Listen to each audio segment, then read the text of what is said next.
I tried to put a title that might interest you, Why Speaking of Cybersecurity is Unethical, which goes with my, this is who I am, which is basically I spend my life doing cybersecurity, so that must mean I'm unethical. But that isn't the case. What I will try and do is talk about why some of the ways that we talk about it are unethical, or in my view are not ethical. And they're not ethical because we're pretending to ourselves. So I think it's a really important point that I'll try and get to as we go down there. I've led 4 autonomous vehicle things. I actually do things in relation to trains, things that go underwater, things that go on the water, and nowadays things that go into space as well. So all of those areas are things that do have a call for autonomy. So please don't let this make you believe that I believe we shouldn't, or indeed aren't already, doing autonomy. It's more a question of what do we mean by those sorts of things. So this is my funky slide that I try and put up every time just to help people to look at what we're doing. This, to me, is the engineering problem. This is the legal problem. You'll see I talk about this in terms of liabilities and things over there. Yeah, figuring out how all this goes over this. So essentially, my definition of cybersecurity isn't it's a buffer overflow or a buffer underrun or any of these sorts of things. When you're talking about these complex systems, what you're talking about, and that is fundamentally what you're talking about complex systems, and complexity includes emergence. And emergence is what I look at when I'm trying to trigger cyber attacks. So of those 2,000 plus now cyber attacks that you have, all bar 2 of those were engineered without ever touching any code in any piece of equipment, which I'd like you to think about in terms of we're controlling the software base and all. It's because we trigger small changes in the environment and things happen differently. You trigger small changes in the environment going through the supply chain and things happen differently. And one of the things I invite you to consider, because it came to us quite early on when we were looking at this, and I have to thank Miller and Vasek for this, was that whereas when we were looking at cyber physical systems, or looking at electromechanical systems rather, the general mode of failure was one at a time. So I have always been able to saw through the brake pipes, yeah, and it means that it fails one at a time. The issue I've got in relation to cyber attacks is the failure mode is generally global, or at least there is always a global thing. So if you look at an attack where we manage to flash the headlights in order to reprogram the LiDAR, in order to have it react differently in relation to the braking systems that it was using, yeah, that was a global attack that was capable of being propagated on the other side of the world. Yeah, and is altogether different from being able to stand in front of it with a torch and do the same job. And it's that we're dealing with if we actually want to make these things real. So when I say it's unethical, it's not that I'm really concerned about this. This is my one slide that I try to put up to say, imagine how cybersecurity might contribute to these sorts of things. Resilience is what I'm after. Justifiable and enduring confidence. You know, if you're not able to talk about that, if you're not actually able to draw the line through to it, the fact that I can show that I've done another 1,000, or the fact that I can show that I've got this really clever piece of AI system that works on 100 instances or 1,000 or 1,000,000, doesn't actually make any difference in relation to a use space of an infinite space. So the 3 things across the middle there are my bits of talking about what cyber attacks are. The first of those you will often hear people talking about, and they've hardened systems. They hardened that building, it was in an earthquake zone, and it shattered. So there are really important concepts here. You know, people will talk to their supply chain about, have you made it hard? Have you done all the rest of these things? But actually, what they should be talking about is what bits have you made brittle? And how does that actually fit with the rest of what you're trying to do? And this vocabulary of trying to talk about these things is one of the things that we really need to start to educate ourselves on. It is what I'm going to exploit as a cyber attack, but it's much more fundamental to your engineering. This is not something that you can put in a box at the side. The one over on this side, which I love to put up, is a gate in Ashdown Forest. I live in Sussex, so we have to have a gate in quite close to Pooh Corner and all that. But the observant amongst you will notice that there is actually no fence there. It serves no useful purpose. And very often, this is what I find that we've been doing. I've been getting people who say, I've done this.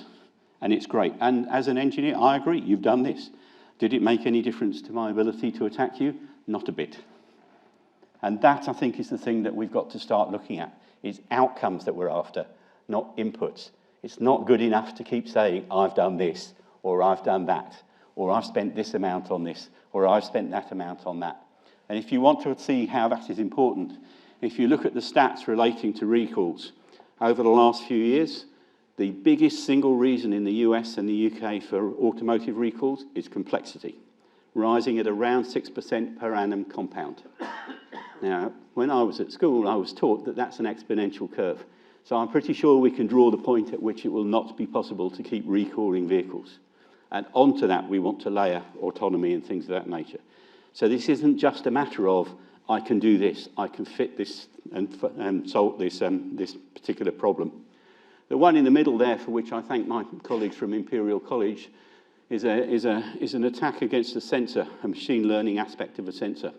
It's a poisoning attack against that, which is effectively the same as we were doing on the LiDAR there. And I find that most people don't even understand that as part of what you might be looking at on cyber attacks. So when you look at what you're trying to do on those first two lines, and you look at that, that is your exit. So it's not that I don't care about cybersecurity, it's that I care about all of these things. And this thing here, which I won't read most of for you, was a press article from 2031 that we had produced. And really what it's trying to say is, these are the questions that you're going to have to answer.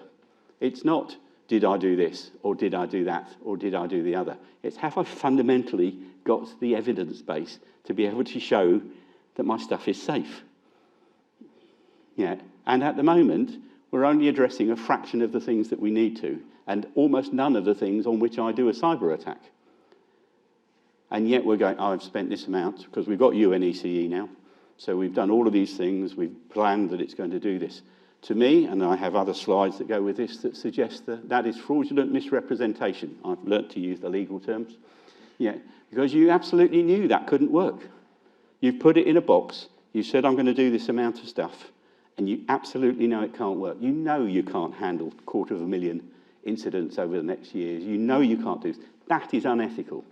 We are lying to the public about what we're doing. And it's not that I don't want us to do these things. It's simply that I think we need to get real about what we're trying to do. We need to understand cyber attacks as a function of complex systems, which is going to take out all you're doing. We need to understand that we're putting into our systems things that have got conflicting objectives. And I like to talk about this because as a cyber attacker, what I set out to do, and as a person who's designing for safety, I set out to work out how is it going to function properly. But the first thing you have to talk about is the failure modes. The failure modes of privacy is that I don't leak the data. I might encrypt it for that. The failure mode of safety is I need continuous operation. It's not okay to lose the keys and find that I can't do braking anymore. And the point about this is, when you start looking at the failure modes of different things that you're trying to run at the same time in your systems, there isn't a way to get out of this. And more than that, I will actually, I would suggest that you look at systems. So any engineering course in the world will tell you that you have a control system that is simple, controlling a more complex functional system. But if you start to look at what we're doing, the functional systems are simpler than the control systems. We have turned everything on its head, and yet we haven't noticed. And that's what we have to sort out. And as a cyber attacker, that's what I'm attacking. And what do you get out of this? Well, in this, I'm subject to criminal law, I'm subject to civil law. But the main thing about this, these are not things I can contract out of. We're now making claims about things. Or sometimes you can contract, and somebody might be able to contract out of it. However, it's not the same thing that Microsoft do when they sell me Windows and tell me not to use it for anything I care about. We care about these things. They are doing things we care about. The financial markets have noticed this. They've started to go after people for misleading the financial markets about the value of their company. Look at what happened on Boeing in relation to the safety things there. So this is my problem again. And when you look at this, this is a really difficult thing to solve. But that doesn't excuse going in there and going, well, I'm not going to solve it then. It doesn't excuse going, I only know how to do this. I'll do these bits here. You have to solve these things, because otherwise the engineering, the rest of these things will be sorted out by the lawyers. You know, and I'm given to understand Jessica does not believe that she's the best engineer in the world, but she is a good lawyer. You know, and if you want things to be sorted out by that, that's fine. If you don't, then it's a matter of us working out and speaking truth to ourselves about what we're trying to do. So we developed a methodology that was based around observing what we thought we could do. You don't have to use this. But those points over on the side there, I needed a methodology that's capable of being tested in court or by publicly appointed regulators. And just ask yourself, when you're talking about cybersecurity, how does that fit? Where is that golden thread that goes through? You know, as operators, you understand what evidence should be produced. So just the observation that the evidence that you might produce for a privacy system and that you might produce for safety don't look the same. You know, you're not engineering for the same outputs. Those are really important things that need to go, and the evidence produced is capable of being tested in court or by publicly appointed regulators that go with that. That's the outcomes that you want. And then go and look at what do you get from cybersecurity. You get stuff that provides no numbers, that provides no golden thread through to the outcomes. It just says what I've done in relation to that. You have to fundamentally find a way to move this into the overall process.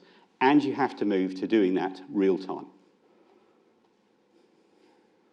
So otherwise, we'll be in a 737 MAX position with 18 months every time you get a cyber attack before you can put your cars back on the road, which is unviable. But you know what the outcome's going to be because you've seen it in other industries. So you have to solve this problem here. You at least have to talk about this. And it fundamentally means it's got to be tool-based. It means that you're going to have to do something that automates these processes, and the regulators are going to have to buy in. That is what you're looking for. That is what cybersecurity has to be part of. You have to realise that it's not a question that I control the base, I control my software bill of materials, and therefore it's okay. Yeah. I ask you to consider in relation to electric vehicles. There is one processor worldwide that controls charging. Yeah, as a cyber attacker, I've got to say, that is a really good thing. I can get global effect. I can take down people's power grids. I can do all of this stuff by going after one processor, which hasn't got enough cycles to protect itself. This is a big deal on what we're trying to do. So I am not negative about this. I am really positive. I am positive we need this stuff. This will allow us to reduce the amount of energy that we consume. It will allow us to reduce accidents. It will allow us to do lots of things that we really want to do. This is the next revolution that you're looking for. However, not by not considering how things are going to fail.